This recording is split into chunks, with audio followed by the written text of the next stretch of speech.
আসসালামু আলাইকুম প্রিয় শিক্ষার্থীরা, তোমরা যারা ভিডিওর জন্য অপেক্ষা করছিলা তাদের জন্য আরো একটা নতুন ভিডিও নিয়ে আমি উপস্থিত হয়েছি। আজকে আমার ভিডিওর বিষয় ছিল অর্থাৎ আমরা যে নিয়মগুলো তথ্য যোগাযোগ প্রযুক্তির নিয়মগুলো শেষ করেছিলাম, যে 12টা নিয়ম, তার মধ্যে কিছু সংক্ষিপ্ত প্রক্রিয়া যেগুলো আমরা এমসিকিউ এর জন্য ব্যবহার করতে পারি, সেই প্রক্রিয়াটা নিয়ে আজকে আমরা আলোচনা করব, যে সম্পর্কে আমাদের অনেকটাই ধারণা হয়ে গেছে। দেখো, যদি তোমাকে কেউ একটা দশমিক সংখ্যা দেয়, মনে করো তোমার একদম ছোট সহজ থেকে শুরু করি, 24, এই সংখ্যাটাকে কি করো, বাইনারি সংখ্যা পদ্ধতিতে রূপান্তর করো। তা আমরা কিন্তু জানি যে এই সংখ্যাটাকে 2 দ্বারা ভাগ করতে থাকলে ধীরে ধীরে আমরা সংখ্যাগুলো পেয়ে যাব। কিন্তু এটা দেখো সিকিউর করার সময় আমাদের কাজে লাগবে। এমসিকিউ যখন আসবে তখন আসলে কি আমরা এত সময় পাবো? না। আমরা এমসিকিউ তে কি করব, আমরা যে একটা অনুক্রমের মতো শিখেছিলাম, এটা কি নম্বর বলি, 8, 16, 32, 64, 128, এরকম ধারাবাহিকভাবে চলতে থাকবে। বিষয়টা খুবই সহজ। একের থেকে ডাবল 2, 2 ডবল 4, 4 ডবল 8, 8 16, 16 32, 32 64, 64 28, 256, এভাবে চলতে থাকবে। কিন্তু আসলে এই অনুক্রমটা ব্যবহার করা হয় কেন?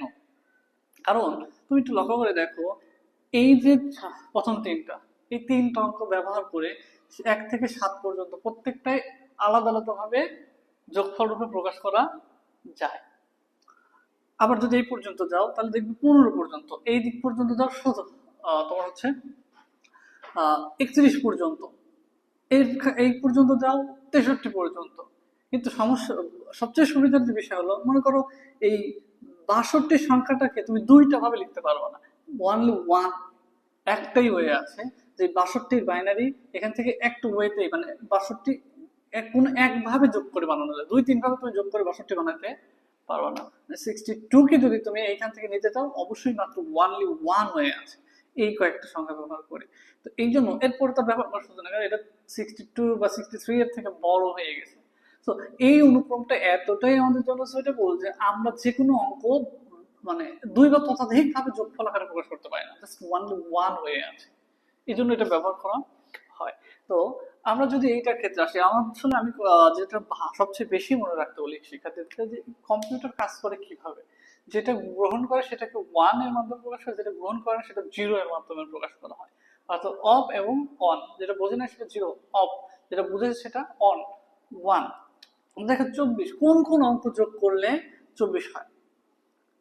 দেখো এখানে তোমার 8 আর যদি 8, সরি 8 আর 16 আর 8 যদি নেওয়া হয়, তাহলে এখানে যোগফলটা কত আসে? দেখো, এই যোগফল, দুইটার যোগফল কত?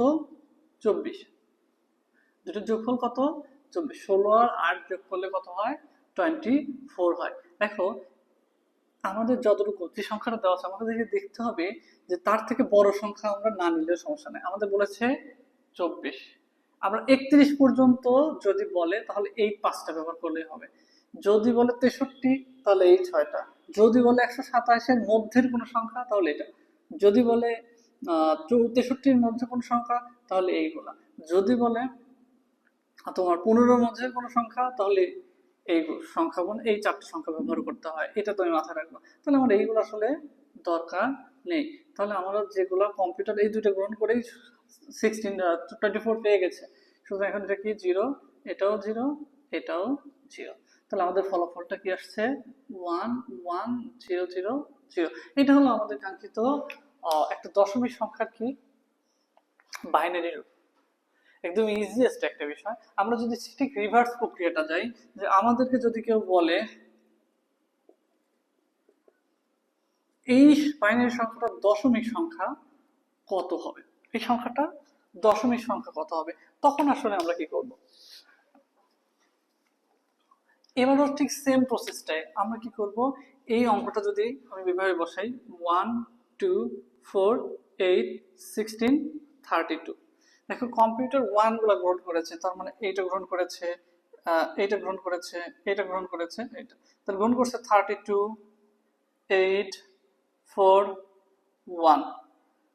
তাহলে এইগুলো যোগফল দেখো, 10 15 5 15 5 3 আর 8 4, তার 45 দশমিকে কনভার্ট হয়ে গেছে। একদমই সহজ একটা বিষয় যে এমসিকিউ এর ক্ষেত্রে যদি কোনো দশমিক সংখ্যা এবং যদি কোনো বাইনারি সংখ্যা দেয় তাহলে এই দুইটা প্রক্রিয়া অবলম্বন করে খুব সহজেই সমাধান করতে পারি। আশা করি যদি এটা বুঝতে পারো তাহলে মোটামুটি আমাদের এই অংশের রূপান্তরের কাজ শেষ। আগামী ক্লাসে আমরা যোগ এবং বিয়োগ, বাইনারি যোগ এবং বিয়োগটা নিয়ে খুব ডিপলি আলোচনা করার চেষ্টা করব। এবং তারপরে আমাদের যেটা সবচেয়ে গুরুত্বপূর্ণ সেটা হলো পরিপূরক। আমরা পরিপূরকটা করব ইনশাআল্লাহ। আর দুইটা লেকচার পরে আমরা পরিপূরক ইনপুট করব। প্রিয় শিক্ষার্থীরা, আশা করি তোমরা সবগুলো বুঝতে পেরেছো। যদি না বুঝতে পারো তোমার কমেন্ট বক্সে তোমার মতামত জানাও। ইনশাআল্লাহ আমরা পরবর্তী কোনো ভিডিওতে সেই বিষয়ে ডিটেলস আলোচনা করব। সবাইকে আবারও সালাম, আসসালামু আলাইকুম।